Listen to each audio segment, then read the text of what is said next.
Hi hello welcome to ಸ್ವಯಂ ಸವಿರುಚಿ and blogs. ಅನ್ನದಾತ ಸುಖಿ ಭವ. ಇವತ್ತು ನಾನು ಗೋಳೆ ಬಜ್ಜಿನ ಮಾಡ್ತಾಯಿದ್ದೀನಿ. ಆಲೂಗಡ್ಡೆ ಗೋಳೆ ಬಜ್ಜಿನ ಮಾಡ್ತಾಯಿದ್ದೀನಿ. ತುಂಬಾ ಟೇಸ್ಟಿಯಾಗಿರುತ್ತೆ. ಇದು ಟೀ ಕಾಫಿ ಜೋಡಿ ಅಂತೂ ಸೂಪರ್ ಆಗಿರುತ್ತೆ. ಸಾಯಂಕಾಲ ಬನ್ನಿ ಯಾವ ಥರ ಮಾಡೋದು ಆಲೂಗಡ್ಡೆ ಗೋಳೆ ಬಜ್ಜಿನ ಅಂತ ನೋಡೋಣ. ಇವಾಗ ನೋಡಿ, ನಾನು 1 ಬೌಲ್ ಆಗೋಷ್ಟು ಅಕ್ಕಿನ ತೊಗೊಂಡಿದ್ದೀನಿ. ನಾನು ತೊಗೊಂಡಿರೋದು ರೇಷನ್ ಅಕ್ಕಿ. ಇದನ್ನು ಚೆನ್ನಾಗಿ ವಾಶ್ ಮಾಡಿ ತೊಗೊತಾ ಇದ್ದೀನಿ. ಇದರಿಂದ 1 ಅವರ್ ಅಥವಾ 2 ಅವರ್ ನೆನೆಸಿ ಇಡಬೇಕು. ಇವಾಗ ನೆನೆಸಿ ಇಡ್ತಾ ಇದ್ದೀನಿ ನೋಡಿ. ನಿಮಗೆ ಟೈಮ್ ಇದ್ದರೆ 2 ಅವರ್ ಇಡ್ಬೋದು. ನಾನಿವಾಗ 2 ಅವರ್ ಅಕ್ಕಿನ ನೆನೆಸಿ ತೊಗೊಂಡಿದ್ದೀನಿ. ಇವಾಗ ನೆಂದಿದ್ದು ಇದನ್ನು ಚೆನ್ನಾಗಿ ವಾಶ್ ಮಾಡಿಕೊಂಡು ನೀರು ತೆಗೆದು ಇದನ್ನು ಜಾರಿಗೆ ಹಾಕ್ತಾಯಿದ್ದೀನಿ. ಹಾಕಿ ಸಣ್ಣಗೆ ಇದನ್ನು ರುಬ್ಬಬೇಕು. ಇವಾಗ ನೋಡಿ, ಇಷ್ಟು ಸಣ್ಣಗೆ ರುಬ್ಕೋಬೇಕು. ಇದನ್ನು ಆದಷ್ಟು ಸ್ವಲ್ಪ ನೀರನ್ನು ಹಾಕಿ, ಜಾಸ್ತಿ ನೀರನ್ನು ಹಾಕೋಬೇಡಿ. ಇವಾಗ ನೋಡಿ, 3 ಆಲೂಗಡ್ಡೆನ ಕುದಿಸಿ ತೊಗೊಂಡಿದ್ದೀನಿ. ಈ ರೀತಿ ಚಿಕ್ಕ ಚಿಕ್ಕ ಪೀಸಾಗಿ ಕಟ್ ಮಾಡಿ ಹಾಕ್ತಾಯಿದ್ದೀನಿ. ಇದಕ್ಕೆ ನಾನು ರುಬ್ಬಿರುವಂಥ ಅಕ್ಕಿ ಹಿಟ್ಟಿಗೆ ಅದರಲ್ಲೇ ಹಾಕ್ತಾಯಿದ್ದೀನಿ. ಮತ್ತೆ ಅದು ಚೆನ್ನಾಗಿ ಮಿಕ್ಸ್ ಆಗಲಿ ಅಂತ ಕಟ್ ಮಾಡಿ ಹಾಕ್ತಾಯಿದ್ದೀನಿ. ಇದನ್ನು ಅದ್ರ ಜೊತೆನೇ ಮತ್ತೆ ಇದನ್ನು ಸಣ್ಣಗೆ ಇದನ್ನು ರುಬ್ಕೋಬೇಕು. ಇವಾಗ ನೋಡಿ, ಕರೆಕ್ಟಾಗಿ ರುಬ್ಬಿದಾಗಿದೆ. ಮತ್ತೆ ನೀರು ಹಾಕಬಾರ್ದು. ಅದು ಹಿಟ್ಟಿರುತ್ತಲ್ವ, ಅಕ್ಕಿ ಹಿಟ್ಟು, ಅದರಲ್ಲೇ ಆಲೂಗಡ್ಡೆನ ಹಾಕಿ ನೀರು ಹಾಕದೇ ರುಬ್ಕೋಬೇಕು. ನೋಡಿ, ಈ ರೀತಿ ಎಕ್ಸ್ಟ್ರಾ ನೀರನ್ನು ಹಾಕೋಬೇಡಿ. ಇವಾಗ ಒಂದು ಬೌಲಿಗೆ ಹಾಕ್ತಾಯಿದ್ದೀನಿ ನೋಡಿ ರುಬ್ಬಿರುವಂಥ ಪೇಸ್ಟನ್ನು.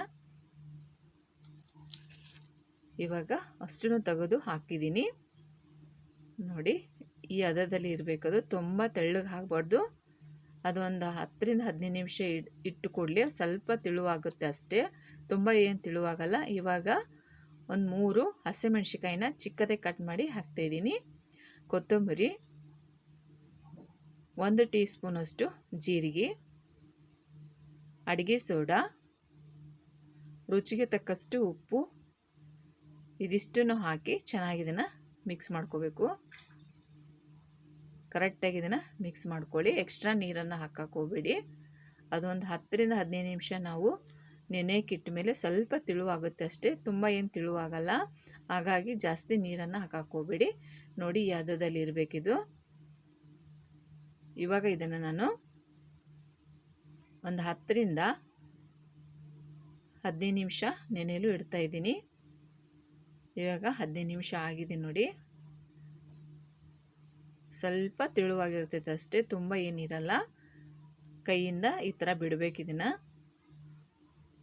ಇಷ್ಟಿಷ್ಟೇ ಬಿಡಬೇಕು. ಅದು ಉಬ್ಬಿ ತುಂಬ ದೊಡ್ಡದಾಗುತ್ತೆ. ಅದಕ್ಕೋಸ್ಕರ ಸ್ವಲ್ಪ ಸ್ವಲ್ಪ ಹಿಟ್ಟನ್ನು ಬಿಡಬೇಕು. ಇವಾಗ ಎಣ್ಣೆ ಕಾದಿದೆ ನೋಡಿ.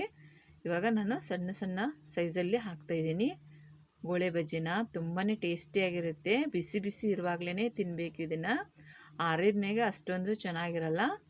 ಇದು ಚಟ್ನಿ ಜೊತೆ, ಕೊಬ್ಬರಿ ಚಟ್ನಿ ಜೊತೆ ಅಂತೂ ಸೂಪರಾಗಿರುತ್ತೆ ನೋಡಿ. ಸಣ್ಣ ಸಣ್ಣ ಸೈಜಲ್ಲೇ ಹಾಕಿದ್ದೀನಿ.